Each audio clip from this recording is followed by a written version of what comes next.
Hello everyone, my name is Steve Samuel from Design Visionaries, and today I have a model for you where we're going to create trace curves and show you how to export them. This is pretty exciting. So as you can see, I have a little assembly, and it has this drum and it has this pencil. It has this rotor and this rotating component. And when I want to create the outline or the trace of where this little pen or pencil would touch the paper on this drum as it rotates, I use a thing called tracer. So here it is in the animation package. It's under the reports gallery. It's called tracer. And what I do is I select an object that's going to be moving, and I select the point where that's going to be touching a reference object. So here's the reference object, and I select this. Then my trace rate has to be pretty tight, otherwise as it's moving it comes out kind of dashed. And then I can name this trace to be the wild path. There, and hit OK, and hit OK. So now, as you can see, in the animation navigator, I have this tracer, and then I simply play the model. There's a position motor on here. I'm sorry, it's a speed motor, and there's a speed motor on this rotating piece of geometry. So they both rotate in concert with each other, and when I hit play, you'll see that the tracer starts to be created. Now, the tracer doesn't exactly update as quickly as the actual moving object, but the path is actually mapped by the moving object. So it looks a little bit better here. So there's a little bit of a lag, and that's okay. But I can let it go and let it go and let it do its little thing here. It's pretty cool to watch it as it goes. There's a mode in the tracer option that says you don't have to watch it.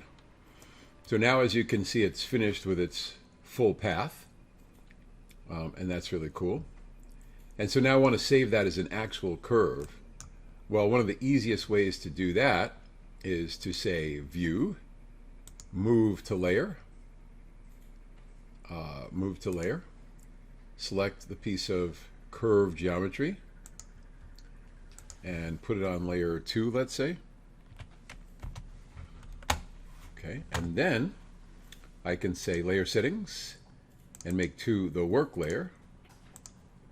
And there's the actual curves that were mapped out by my little mechanism. So that's really cool. You can take these curves and you can, do a sweep on them or whatever it is, whatever is necessary. So that's what that looks like. And once I'm done, I can then change the parameters, and I could bang out another trace. So for example, I'm going to go to the rotor motor. Where is it? Here it is. I call it the motor speed of this one, and I'm going to make it twice as fast, or thereabouts. I'm going to just multiply by, well, let's say I'll make it 333. So that should get us a pattern that is a lot tighter. So at 333, this thing's going to go back and forth. It's going to be a lot more elongated, let's put it that way. So as soon as I go and say play, there we go. It's going to give me another path. And this one really doesn't catch up with as quickly as that pencil or pen is moving back and forth.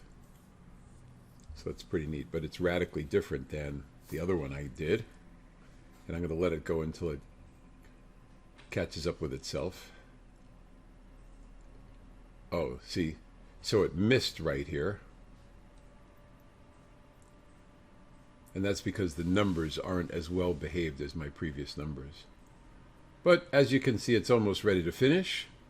There's the last loop and one more little loop. There we go. So there's a nice kind of curve that would be very, very hard to do any other way. And again, I'm going to go to View, Move to Layer. I'm going to select all of that. I'm going to put it on layer 3. Good. So there I have my mechanism, my curves. If I want to check and see what I have, I go to Layer Settings. I could make 3 the work part and turn off everything else. So that's that tight little mesh there. And that is an incredibly powerful technique.